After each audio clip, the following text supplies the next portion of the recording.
Bienvenidos a la primera clase de evaluación de proyectos. En la plataforma habrán podido ya ver el syllabus y demás detalles relacionados a esta materia, la cual, dicho sea de paso y con orgullo, creo que la volveremos súper interesante y práctica. De tal forma que asistir a esta será más bien un espacio de interés semanal y reflexión. Ya ustedes habrán tenido un tiempo suficiente para revisar las reglas de la clase.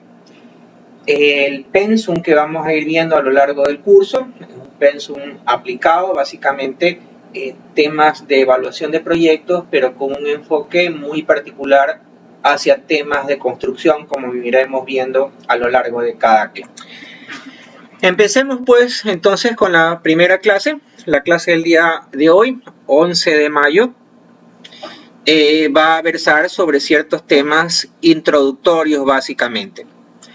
Para ello, he tomado el syllabus y lo he resumido en 12 puntos básicos, que son los que ustedes ven en este momento en la pantalla.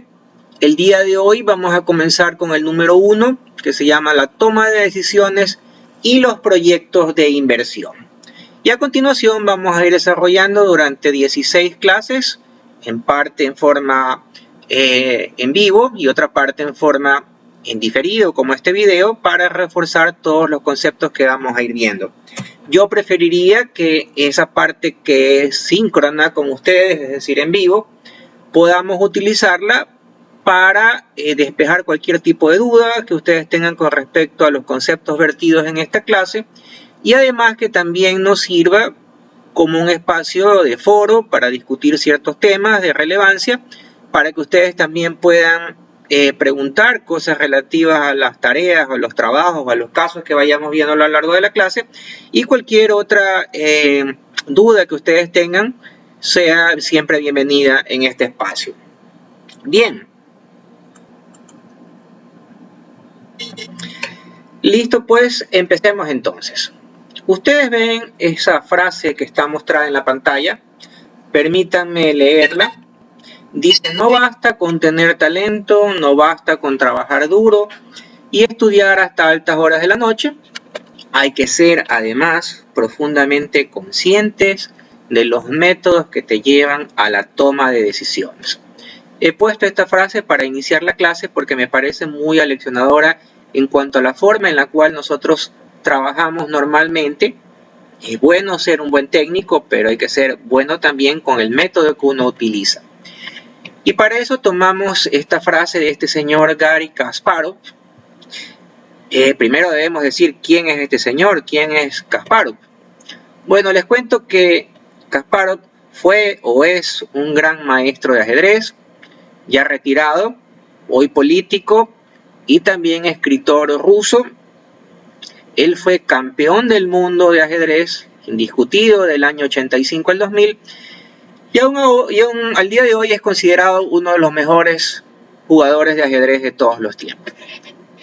A mí me gusta pensar más o menos como el señor Kasparov. Unos buenos resultados en los exámenes no equivalen realmente a una educación de calidad. Por esa razón, más bien, aquí hay que enseñar teorías, ejercicios, casos que nos ayuden a enfrentar mejor las situaciones a las que como profesionales y administradores nos vamos a enfrentar en la vida real. Los investigadores definen la inteligencia como la capacidad de razonar, resolver problemas y aprender. Esa es una definición muy general, pero es que son cada vez menos los que se declaran partidarios de diferenciar entre varios tipos de inteligencia. Por eso todos somos a la vez parecidos, pero muy distintos en nuestra capacidad de razonar y aprender. Por ejemplo, un profesor necesita una alta inteligencia lingüístico-verbal para transmitir conocimientos, pero no será un gran docente si no desarrolla una inteligencia interpersonal que le permitirá empatizar con los alumnos y saber si estos están motivados y si entienden su mensaje. En el ámbito laboral, la capacidad para resolver problemas y encontrar soluciones a situaciones diversas obliga a usar varios tipos de inteligencia, algo que realizan las personas de forma inconsciente. La buena noticia es que con esfuerzo estas habilidades se pueden mejorar en cada persona. Quizás la más conocida es la inteligencia lógica matemática, que aplica a matemáticos, ingenieros, científicos, que cuenta con una alta capacidad para el cálculo, las hipótesis, la abstracción o el razonamiento. Pero hay además otros tipos de inteligencia, emocional, intrapersonal, musical, etc. Y para aquel que quiera hurgar un poquito más, pues ese es un área de la psicología que no nos interesa ahondar más. Pero así nos explicamos muchas veces por qué cierto amigo que en el colegio quizás no tenía las mejores notas, triunfó en la vida aplicando otras habilidades. Vamos ahora entrando un poco más en la situación en la que nos encontramos. Como lo leen, lo escuchan o lo intuyen, la situación del Ecuador no es la mejor. El daño está hecho, la economía está mal y tomará un tiempo salir de esta crisis. Dicho sea de paso, ustedes pueden ver en el slide proyectado que el panorama del país y más aún del sector de la construcción ya venía complicado y ahora se ha puesto peor. Se especula que el Producto Interno Bruto, es decir, todo lo que el Ecuador entre todos sus sectores produce, caerá este año entre un 6 a 7%. Esto de acuerdo a cifras o a lo que predice el Fondo Monetario Internacional, FMI. Esto en valores absolutos, estamos hablando de cerca de 7 u 8 mil millones de dólares y además en términos de empleo, cerca de 50.000 empleos perdidos solo en lo que va del año. Pero mal haríamos nosotros en cruzarnos de brazos y ver esto desde lejos. Ustedes ven en el final de esta lámina, en la parte inferior, hay un link a una encuesta. Lo pueden hacer ahora o probablemente también yo se los haya ya mencionado en la clase en vivo. Esos resultados los comentaremos en su momento. Creo firmemente que en el entorno que hoy nos abraza es importante no solo ser un buen técnico, sino además saber administrar los recursos con los que contamos, que serán escasos y por lo tanto debemos ser astutos y sobre todo productivos. Al contrario, quizás de lo que podría pensarse cuando uno estudia determinada materia, los problemas profesionales en la vida ni están separados de la vida personal, ni se solucionan leyendo un capítulo particular de un libro o revisando exclusivamente la temática de una materia.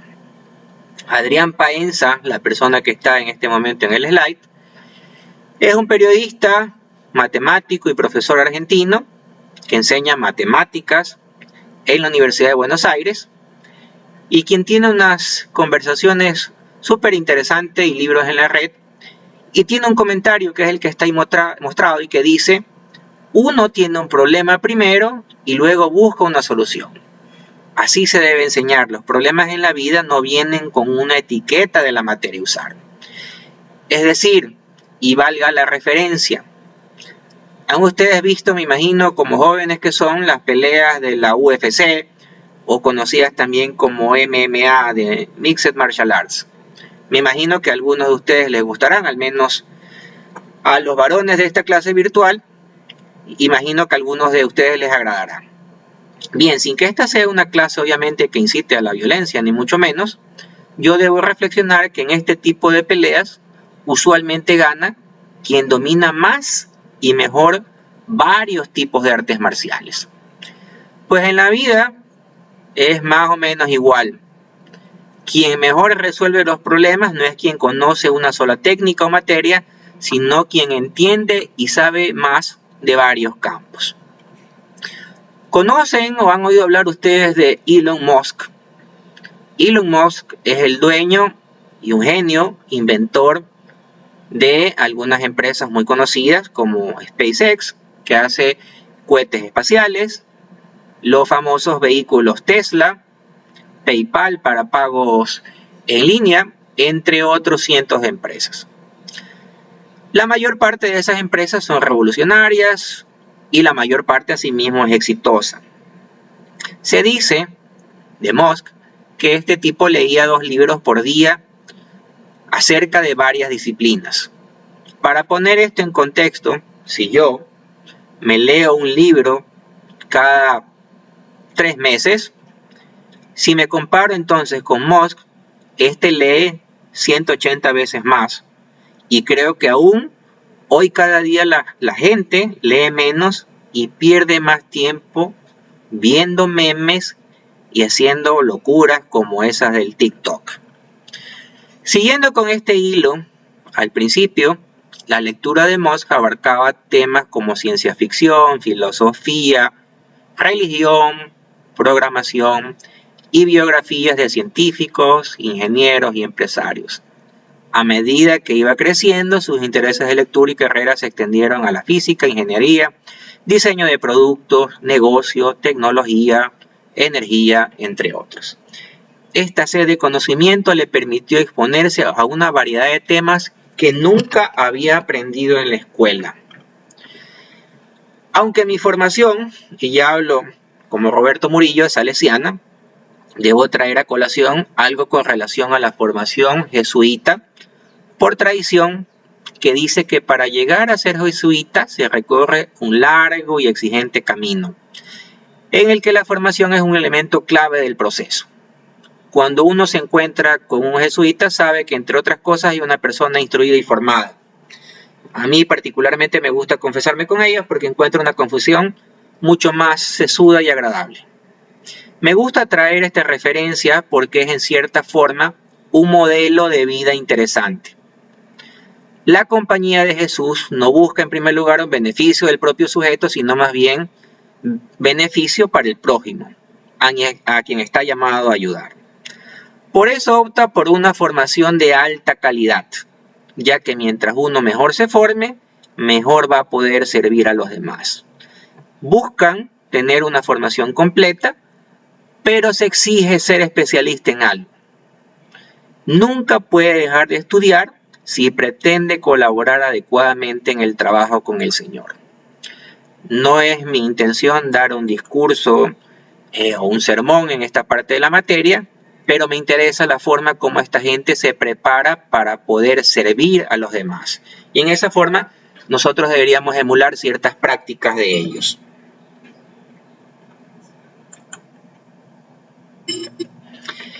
En fin, hay varios métodos personales para tomar decisiones, producto de la manera de razonar, sea pura lógica o pura intuición, y tolerancia a la ambigüedad. Eso es así. Hay modelos directivos con poco chance a la ambigüedad y una forma de pensar racional. Hay analíticos que quieren más información antes de tomar una decisión y consideran más alternativas que un estilo meramente directivo. Y hay otras formas de razonamiento de tipos más bien conductuales o conceptuales que son más intuitivos y menos analíticos. A mí particularmente me gustan más los dos primeros, esto es un tipo de razonamiento más directivo y analítico, es decir, más matemáticos, que es lo menos que podríamos esperar para unos estudiantes de ingeniería. Uno de los conceptos que debemos tener en claro al hablar de la toma de decisiones y los proyectos de inversión es que debemos tener una estrategia. Esta palabra la vamos a ir mencionando varias veces a lo largo del curso porque es fundamental. Hay gente que constantemente busca hacer tesis doctorales en las empresas. Las tesis doctorales no se hacen en las empresas, esas se hacen en otro lugar. En las empresas, que es en las cuales nosotros después de poco tiempo vamos a salir a trabajar, se hacen diagnósticos y se actúa.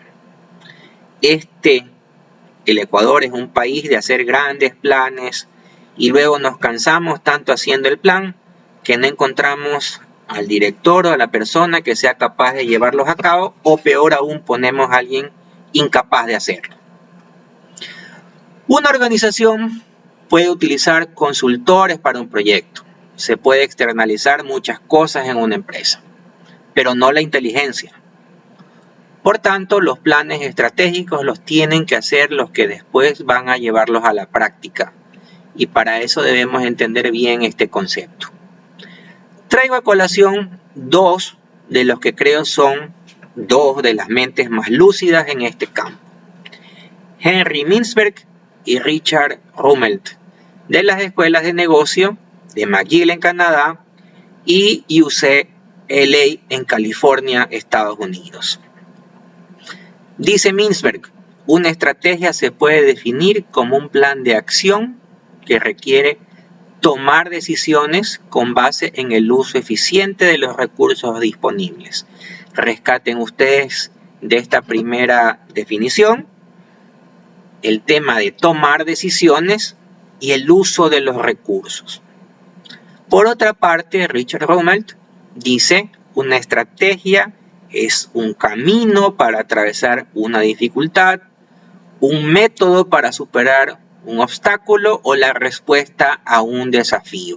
Creo que entre esas dos definiciones podemos armar una propia en la cual convoquemos el hecho de tener una metodología para tomar decisiones en base al uso eficiente de recursos, entiéndase por recursos varias cosas, financieros, personales, tecnología, materiales, etcétera, para poder con ese método superar algo, llámese competencia, llámese un obstáculo técnico de alguna manera, pero estamos de alguna manera comenzando a introducirnos en el concepto de lo que es una buena estrategia. Un enfoque mucho más profundo y más explicativo podemos verlo con Michael Porter, quien es otro gurú en estos temas por parte de la Universidad de Harvard. Les invito en este momento a hacer una pausa a este video y conectarse con el video que está en el canal de YouTube, o lo pueden ver también en el URL de la plataforma, que se llama Michael Porter, ¿qué es estrategia?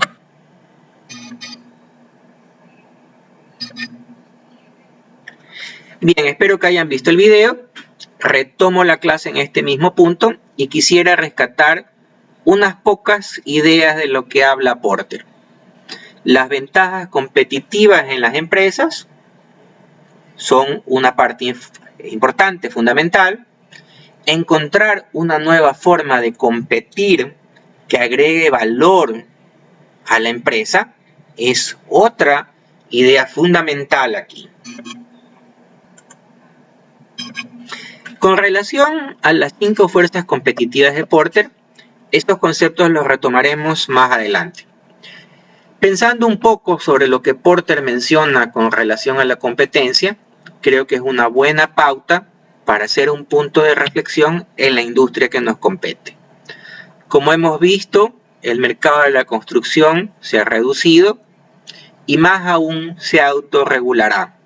A diferencia de los años de bonanza cuando el petróleo andaba alrededor de los 100, 150 dólares, en el cual cualquier persona podía construir y además vender cualquier cosa, hoy por hoy ese mercado se ha reducido y, como dice Charles Darwin, solo sobreviven los que se adaptan mejor al cambio.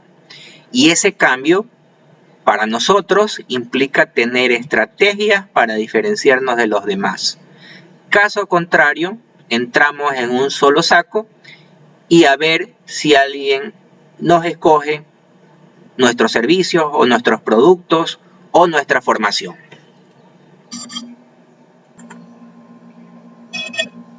Como mencionamos anteriormente, el conocimiento para evaluar proyectos tiene muchas fuentes, pues no podemos pensar en que un proyecto es una secuencia de números sin sentido. Peter Drucker, otro gurú y considerado el mayor filósofo de la administración del siglo XX, nos aporta un par de ideas más.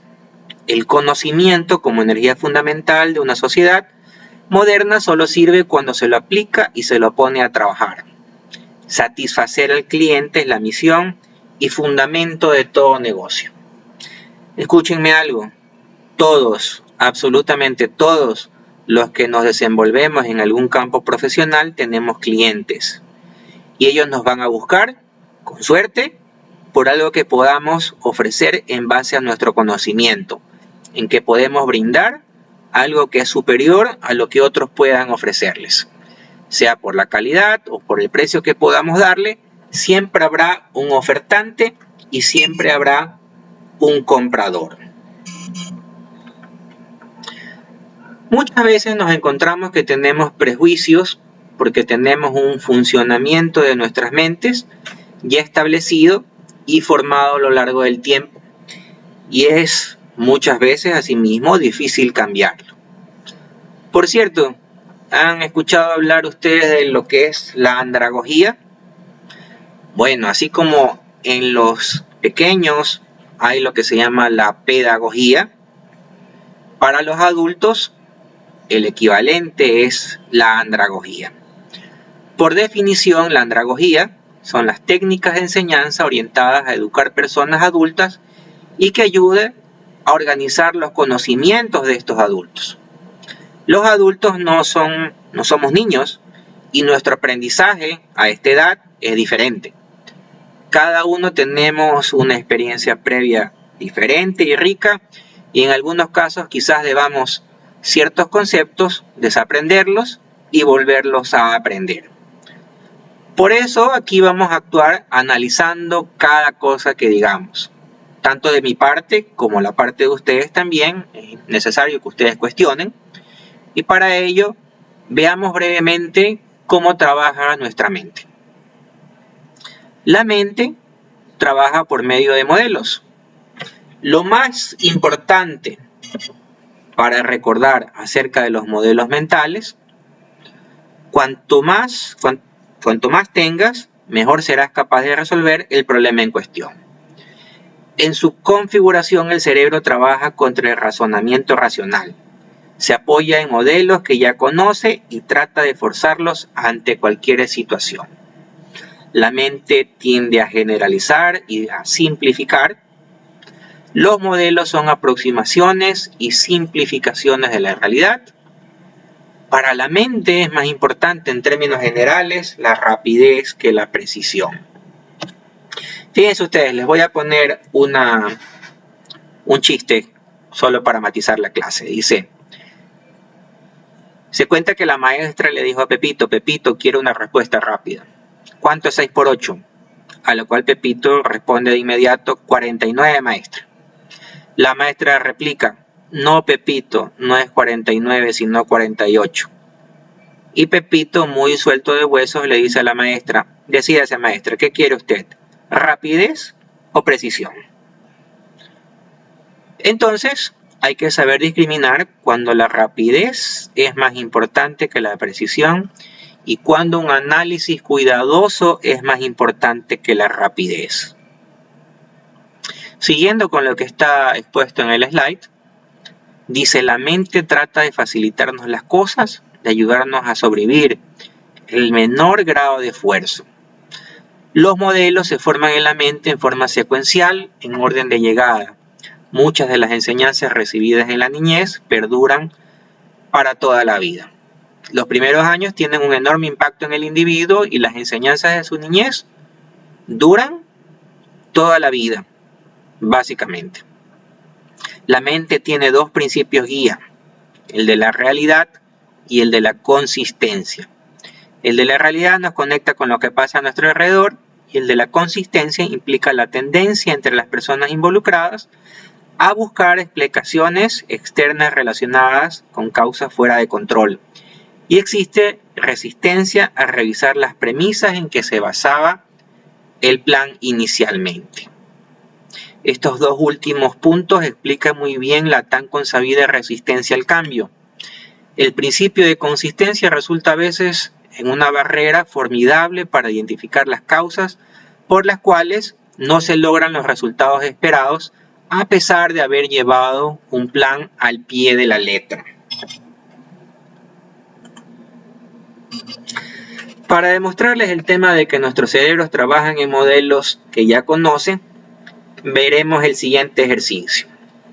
Me permito leérselos para que me sigan y poder constatar de que todos estamos a la par. Un pequeño test dice: para saber si usted piensa en forma vertical o lateral, trate de resolver el siguiente problema. Usted está encargado de organizar un torneo de tenis por ronda eliminatoria simple, es decir, que un jugador juega contra otro. El ganador pasa a la ronda siguiente, mientras que el perdedor queda eliminado. En la primera ronda, todos los inscritos en el torneo tendrán que jugar. Si hay un número impar de jugadores en alguna ronda, habrá un bye, es decir, que un jugador pasará a la ronda siguiente sin jugar. Se inscriben 111 jugadores. ¿Cuántos partidos tendrá usted que programar en todo el torneo? Piense bien en el problema y me avisa cuando tenga la respuesta.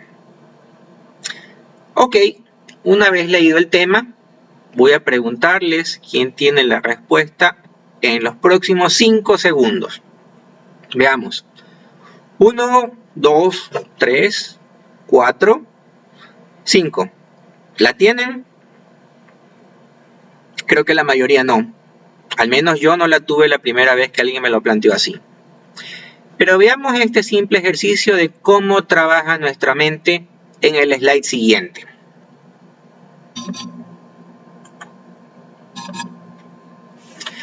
La forma como la mayoría de los mortales haríamos el cálculo es la mostrada en la parte superior del slide. Es decir, ronda por ronda, cuántos partidos se van jugando hasta llegar a la suma total y ver el número buscado.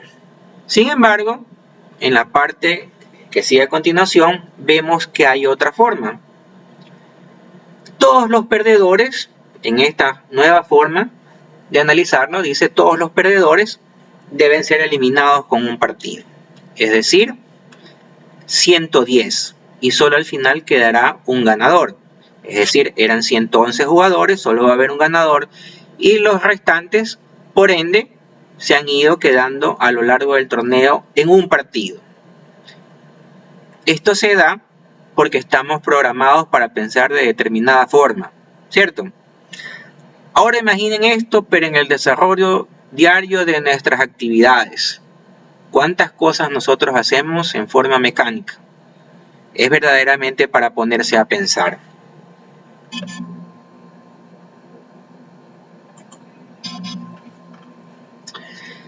Hay otras áreas donde también podemos recoger conocimientos, por ejemplo del fútbol, y especialmente cuando para evaluar y conformar proyectos debemos formar equipos. Conceptos como orden, motivación, apoyo en la toma de decisiones, análisis, valen tanto para el fútbol, donde el ejemplo es más vistoso, pero no menos contundente en cuanto al método a utilizar. Y vemos que los directores técnicos más exitosos, llámense Guardiola, Mourinho, Klopp o el que sea, son aquellos que usan precisamente el orden, la motivación, apoyo en la toma de decisiones, análisis, entre otras cosas en sus proyectos. Y nosotros vamos a tomar ciertas cosas de ellos para aplicarlas a nuestra evaluación de proyectos.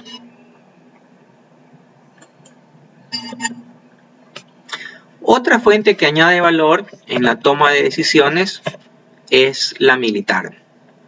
Grandes estrategas como Erwin Rommel de Alemania o Dwight Eisenhower, quien luego fue presidente de los Estados Unidos y ambos generales en la Segunda Guerra Mundial, utilizaron estrategias en la guerra que luego han sido utilizadas en los negocios.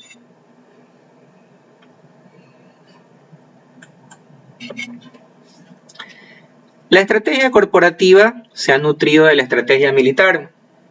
De la guerra de Karl von Clausewitz es quizás uno de los más renombrados tratados de estrategia militar que luego fueron adaptados a los negocios y a la política. Por ejemplo, para citar algo de este libro y de este general, dice que tanto la guerra como los negocios comparten, entre otras cosas, el problema de tener que lidiar con la incertidumbre. La guerra es el ámbito del riesgo. Lo mismo podemos decir de los negocios y por ende de los proyectos. Un tema con el cual nos vamos nosotros a ir enfrentando siempre es el tema de la incertidumbre y el tema del riesgo. Ambas cosas van a estar siempre presentes en todos los proyectos. Nadie tiene la absoluta certeza de que todas las condiciones iniciales se van a cumplir. Continuando con esta vinculación, estrategias militares y negocios, podemos traer ahora el muy famoso Arte de la Guerra del general chino Sun Tzu, escrito hace más de 2000 años. Históricamente, los ejércitos exitosos y las empresas exitosas han tenido mucho en común: cuidadosa preparación, velocidad de reacción, uso de los recursos donde generan mayor impacto, movilidad, flexibilidad, firmeza en sus líderes. Algunas citas interesantes de este libro adaptadas al mundo de los negocios son, por ejemplo, la meta de la estrategia de negocios es capturar o dominar un mercado, ya sea mediante una tecnología superior, fortaleza de marca, liderazgo de precio u otras ventajas. La velocidad es la esencia de la guerra, toma ventaja de la poca preparación del enemigo, viaja por rutas inesperadas y lo ataca en los lugares donde no tomó ninguna precaución. Por ejemplo, Walmart, los famosos almacenes en Estados Unidos, basan su fortaleza en su sistema logístico, que realiza sus operaciones de negocios un 80% más rápido que sus competidores. Otra parte del libro dice: si conoces al enemigo y te conoces a ti mismo, no tienes que temer el resultado de 100 batallas. Si conoces al enemigo y te conoces a ti mismo, por cada victoria que ganes tendrás también una derrota. Si no conoces al enemigo ni a ti mismo, vas a sucumbir en cada batalla. Hay muchas referencias y si les interesa pueden ver el video registrado en el URL de la plataforma en el canal de YouTube con un resumen de este libro.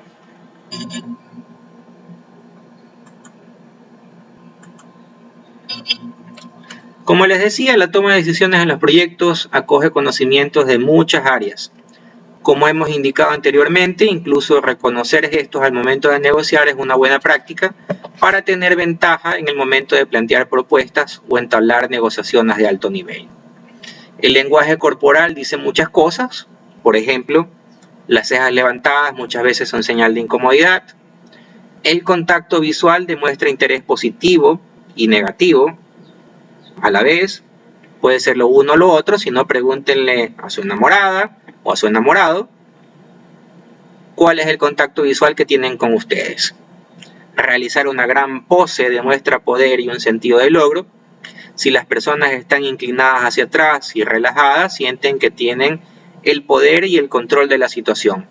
Por otro lado, una pose de poco poder se refleja en los que cruzan los brazos, pues eso demuestra o denota estrés. Las piernas cruzadas normalmente son señal de resistencia, de baja receptividad y son una mala señal en el momento de negociar. Psicológicamente hablando, las piernas cruzadas señalan que la persona está cerrada mental, emocional y físicamente, lo cual indica que no va a querer negociar. Otra señal es brazos cruzados, señala que está la persona a la defensiva, dependiendo del contexto. Este tipo de señales son de ayuda en el momento de saber con quién tratas y anticipar sus reacciones. Recuerden que estamos viendo todos los pormenores que envuelven al proyecto como tal.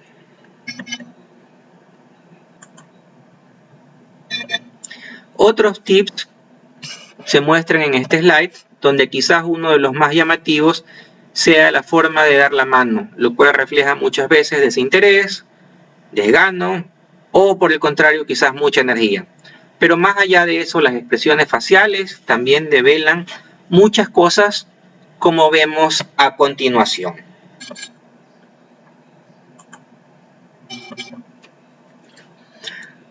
Paul Ekman es uno de los psicólogos más mediáticos. Incluso en Netflix hay una serie llamada Lie to Me, en la que un detective o psicólogo, no sé exactamente, interpretaba las expresiones de los acusados para llegar a determinar si mentían o no. Ekman es uno de los pioneros en la ciencia del comportamiento, el estudio del lenguaje no verbal y más concretamente de las microexpresiones, tal como se muestra en la gráfica. Básicamente una microexpresión es una expresión facial realizada de manera involuntaria y automática y que a pesar de durar menos de un segundo, teóricamente podría utilizarse para conocer el estado emocional de la persona que la realiza. Por ejemplo, viendo el slide tenemos varias microexpresiones básicas. Miedo. Se refleja en la elevación y contracción de las cejas, párpados superior e inferior elevados, labios en tensión, en ocasiones la boca está abierta. Asco se refleja en la elevación del labio superior, generalmente asimétrica, arrugas en la nariz y áreas cercanas al labio superior, arrugas en la frente, elevación de las mejillas, arrugando los párpados inferiores. La ira se refleja en cejas hacia abajo y contraídas, labios tensos o abiertos en ademán de gritar y una mirada intensa. La tristeza se ve en los ángulos inferiores de los ojos hacia abajo, las cejas en forma de triángulo, descenso de las comisuras de los labios que pudieran además estar temblorosos. La alegría, aunque no está mostrada en estas imágenes, se refleja en una elevación de las mejillas, comisura labial retraída y elevada, arrugas en la piel, arrugas entre la nariz y el labio superior y en la zona externa de los ojos. Más allá de eso, la alegría es muy difícil de ocultar. Cuando una persona está alegre lo demuestra por los poros. Lo interesante es conocer las otras microexpresiones que podrían a nosotros adelantarnos lo que la persona está pensando acerca del proyecto o de la propuesta que nosotros estemos planteando.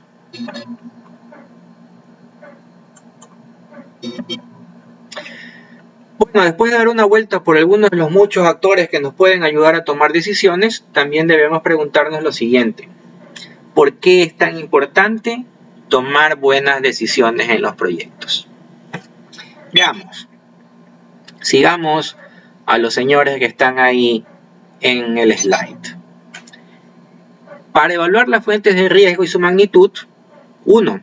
No todos los proyectos representan los mismos grados de inversión o los mismos riesgos. No es lo mismo invertir en Europa que en Ecuador, y no es lo mismo tener un proyecto de 4 departamentos que una urbanización de 1000 viviendas. 2. Determinar cómo reducir los riesgos al distribuirlos de manera eficiente. Parte de lo que veremos en este curso es saber interpretar dónde están esos riesgos o cuáles son las variables que más impactan nuestro proyecto, en términos de dinero, tiempo, calidad, y crear escenarios o simulaciones para ver y medir esos impactos. 3.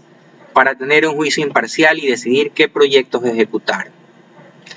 Muchas veces nos encontramos en la situación en la que hacemos proyectos porque algo nos gusta y apasiona más que porque ese proyecto sea verdaderamente rentable.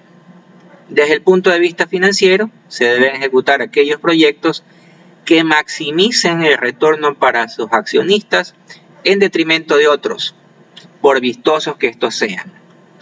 Fíjense ustedes que he utilizado por primera vez la palabra financiero, ya que a diferencia de los proyectos de corte social, aquí prima el retorno del inversionista medido en términos de utilidades o capitales invertidos y no por saber el beneficio que a la sociedad pueda retribuirle.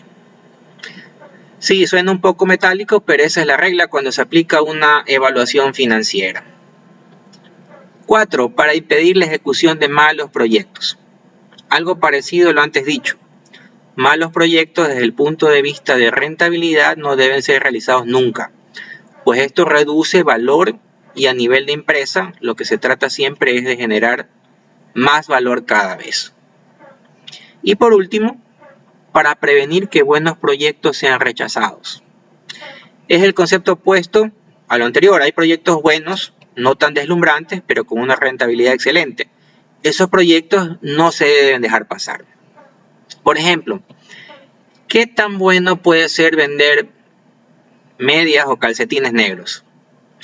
No suena interesante ni prometedor, y sin embargo, ¿quién no ha tenido medias a las cuales se le han hecho hueco alguna vez?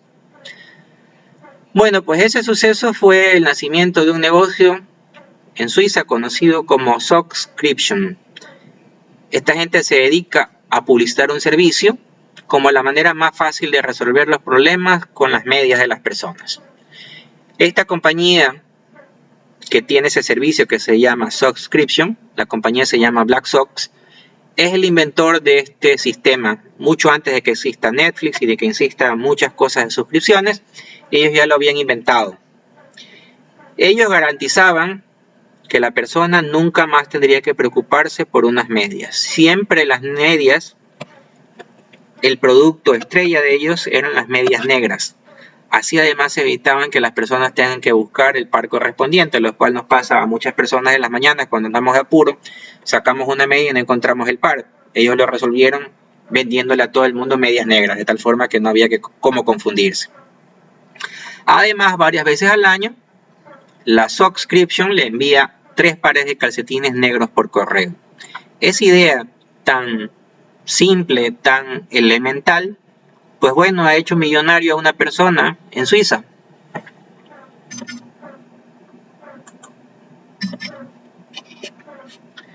Hemos hablado bastante de decisiones sobre proyectos, pero ¿estamos todos de acuerdo en lo que significa un proyecto?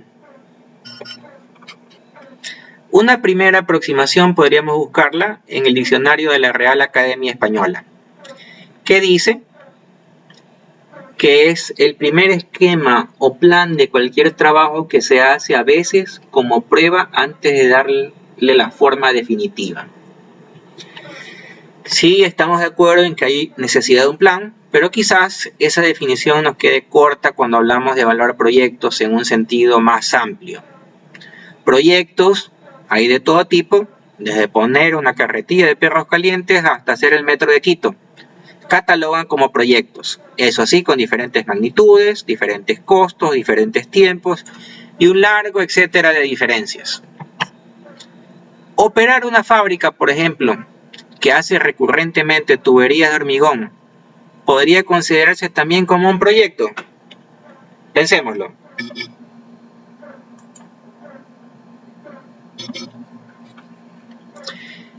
Dejemos eso un ratito stand-by y continuemos.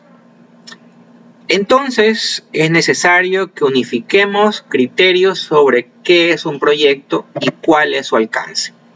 Para ello vamos a echar mano de la definición que nos da el PMBOK, el Project Management Institute Body of Knowledge, que es, dicho sea de paso, un instrumento desarrollado por el PMI, el Project Management Institute, que establece un criterio de buenas prácticas relacionadas con la gestión, la administración y la dirección de proyectos.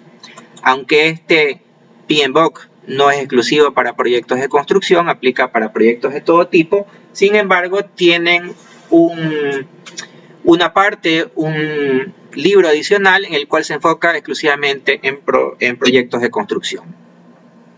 Este PMBOK nos indica o nos define un proyecto como un esfuerzo temporal que se lleva a cabo para crear un producto, servicio o resultado único, y añade características o atributos de un proyecto, tales como propósito único, es decir, un objetivo bien definido, un resultado o un producto esperado.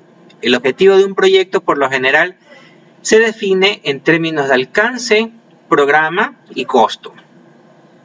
Además dice que uno de sus atributos es temporal, tiene un comienzo y tiene un final. Un proyecto tiene un marco de tiempo específico o una duración finita, no hay proyectos para toda la vida. Tiene una fecha de inicio y una fecha en la cual debe lograrse el objetivo. Tiene además una elaboración gradual. Un proyecto se realiza por medio de una serie de tareas independientes, es decir, un número de tareas no repetitivas que deben realizarse con cierta secuencia para lograr el objetivo del proyecto. Además requiere recursos, a veces de otras áreas, recursos financieros, recursos humanos, recursos de equipos o de otra índole. Debe de tener un sponsor primario o cliente. El sponsor o el cliente es la entidad que proporciona los fondos necesarios para realizar el proyecto, o la persona interesada en que se realice el proyecto. Puede ser una persona, una organización o un grupo de 2 o más personas u organizaciones. El proyecto además tiene otro atributo, involucra incertidumbre. Un proyecto involucra cierto grado de incertidumbre. antes de que se inicie un proyecto, se prepara un plan con ciertas suposiciones y estimaciones.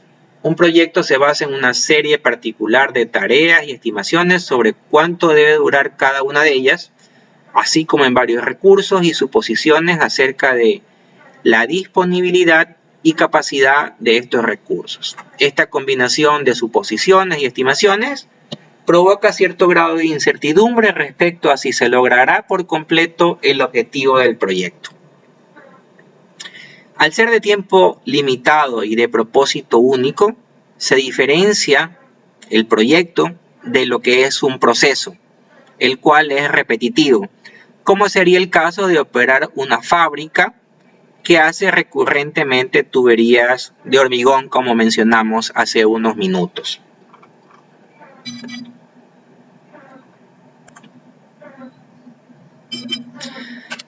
Vamos ahora a ir adentrándonos en lo que se considera el proceso de estudio de los proyectos de inversión, como punto 2 de nuestra agenda, y para ello debemos resaltar que uno de los puntos más relevantes en este proceso es la rentabilidad de una inversión, la cual busca determinar con la mayor precisión la cuantía de las inversiones, costos y beneficios de un proyecto para posteriormente compararlos y determinar la conveniencia de emprenderlos o no.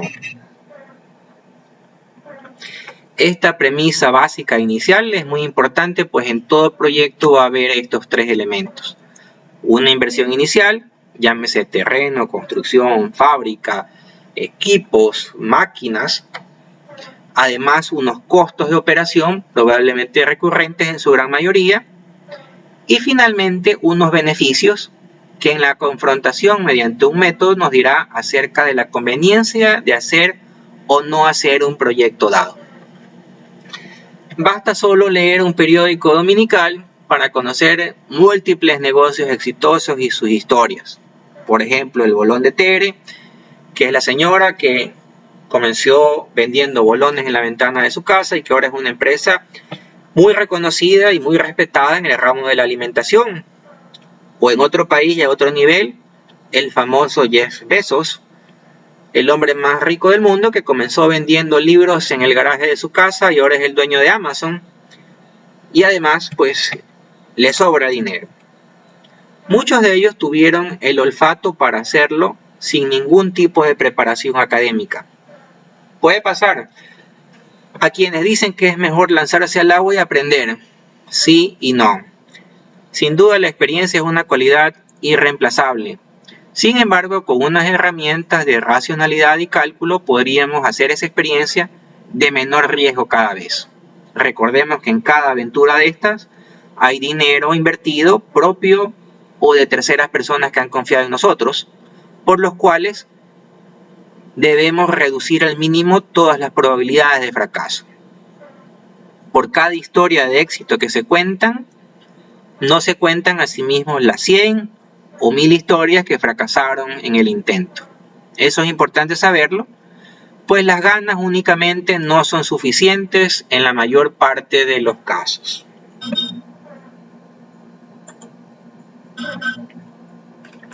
El proceso de estudio del proyecto debe tener ciertas premisas básicas a saber, que las vamos a conversar a continuación. Primero, es necesario conocer que hay ocasiones en las cuales los proyectos no funcionan. Existen principalmente tres elementos que explican el fracaso de algunos proyectos. A1. La imposibilidad de la predicción perfecta sobre beneficios y costos. En un mundo cambiante como el que vivimos, es muy difícil atinarle al comportamiento exacto de costos y beneficios. Si bien es cierto, existen técnicas de estimación de oferta y demanda, también muchas veces se comete un error humanamente comprensible. Esto es ser sumamente optimistas en los beneficios que se van a tener. Entiéndase, ventas, y por otro lado, ser muy animoso en pensar que de los costos determinados inicialmente, yo voy a obtener mejores valores más económicos de los que existen en el mercado, que me permitan ahorrar y maximizar mis beneficios. Eso es muy común, además de que usualmente se considera un único escenario cuando en la realidad cualquier variable, por mínima que sea, tendrá una repercusión en el resultado. B. La no participación del evaluador en la administración del proyecto, sea por estrategias de negocio diferentes a las previstas o que la gerencia reaccione a cambios de distinta forma a las previstas en los análisis de sensibilidad. Es otro tema recurrente, que quien elabora el proyecto muchas veces no lo ejecuta. Clayton Christensen, otro gurú de la administración recientemente fallecido, en su libro The Innovator Dilemma describe cómo las habilidades de gestión y la intuición desarrollada de una persona proviene de las experiencias anteriores en su carrera. Su capacidad para tener éxito en una nueva tarea depende, por lo tanto, del tipo de experiencias que haya tenido y de cómo coinciden con la nueva tarea o con el nuevo proyecto. Si se considera una nueva unidad de negocios o un proyecto como una escuela y los problemas que enfrenta mientras trabaja allí, como el plan de estudios que se le ofreció, en esos casos, y volviendo al tema principal, quien está más capacitado es quien tiene la experiencia previa en temas similares, más no quien nunca ha manejado exitosamente otros temas diferentes a los que comúnmente hace en la empresa o quien nunca ha cometido un error.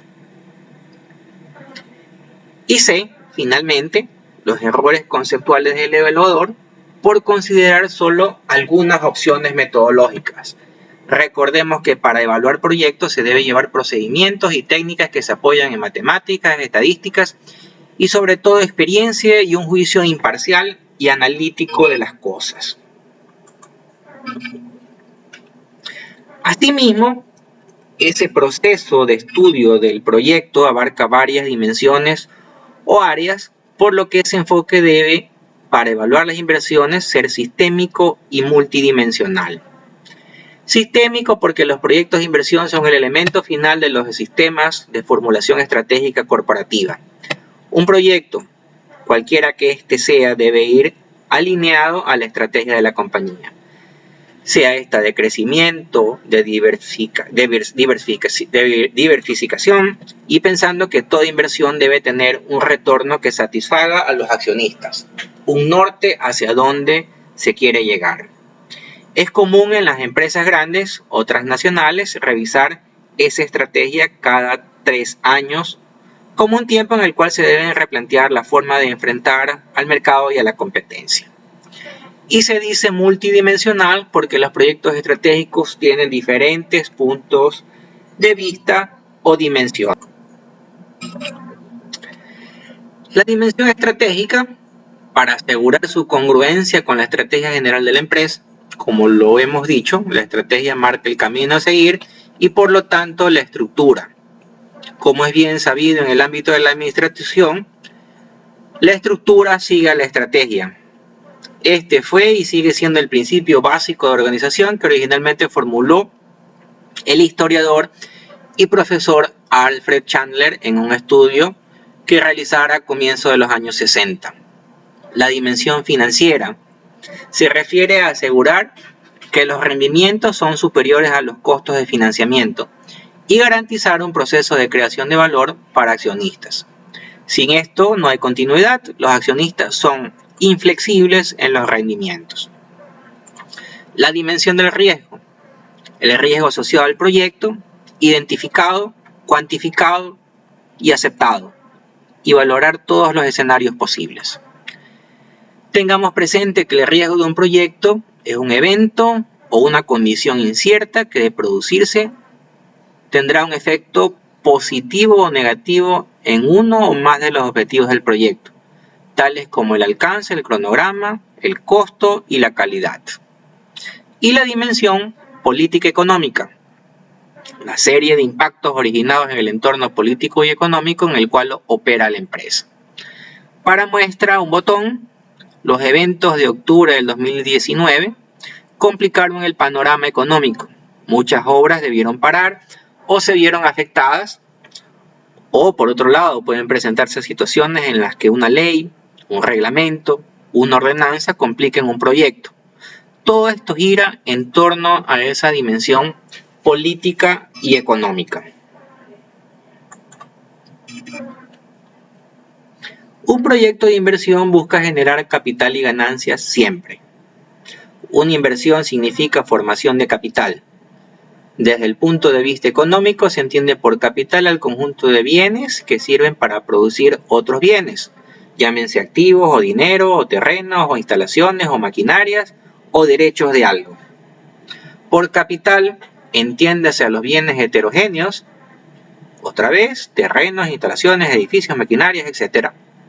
Una empresa invierte y aumenta su capital cuando incrementa sus activos productivos, generando un círculo virtuoso de crecimiento. La presupuestación de inversiones es el proceso por medio del cual se procede a la asignación racional de recursos entre diferentes proyectos de inversión. Y para ello existen metodologías que nos ayudarán a escoger cuáles son las mejores alternativas.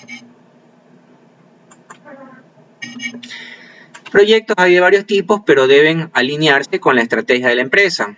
Los podemos clasificar sea por su función en la empresa, proyectos de renovación que implican sustituir equipos, instalaciones, edificaciones obsoletas por nuevos elementos productivos. Proyectos de modernización para mejorar la eficiencia de la empresa tanto en su fase productiva como en la comercialización de sus productos. Proyectos de expansión para satisfacer una demanda creciente de productos en forma geográfica o inclusive en el mismo sitio. Proyectos estratégicos, por ejemplo las inversiones para diversificación, cobertura de nuevos mercados, integración vertical o investigación y desarrollo. También se pueden clasificar los proyectos por su dependencia, complementarias si su ejecución facilita las condiciones para otras, independientes cuando no guardan ninguna relación o dependencia económica entre sí, o excluyentes cuando solo puede llevarse a la práctica una de ellas, sea por limitaciones de espacio o dinero.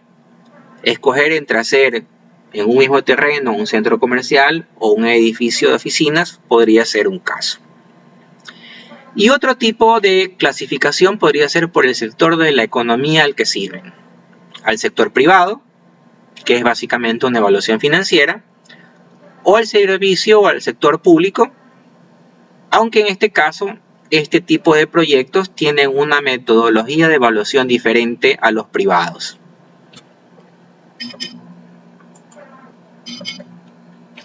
Dentro de un marco de análisis, la evaluación de proyectos tiene sus prioridades.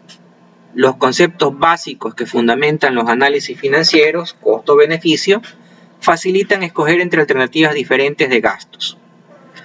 Mucho cuidado en los estimados de beneficios y costos.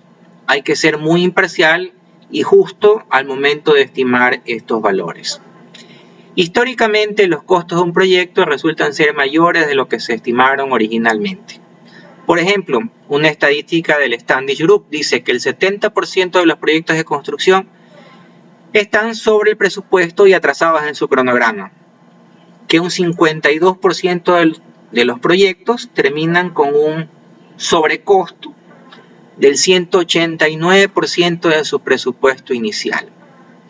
Algunos proyectos, inclusive después de grandes inversiones de tiempo y dinero, simplemente nunca son terminados. Los proyectos, no todos, son igualmente importantes en términos del uso de recursos escasos. Por lo tanto, los gastos y el tiempo dedicados para evaluar diferentes proyectos podrían variar de manera considerable. Debemos identificar los factores, variables, determinantes y decisivos del éxito o fracaso del proyecto.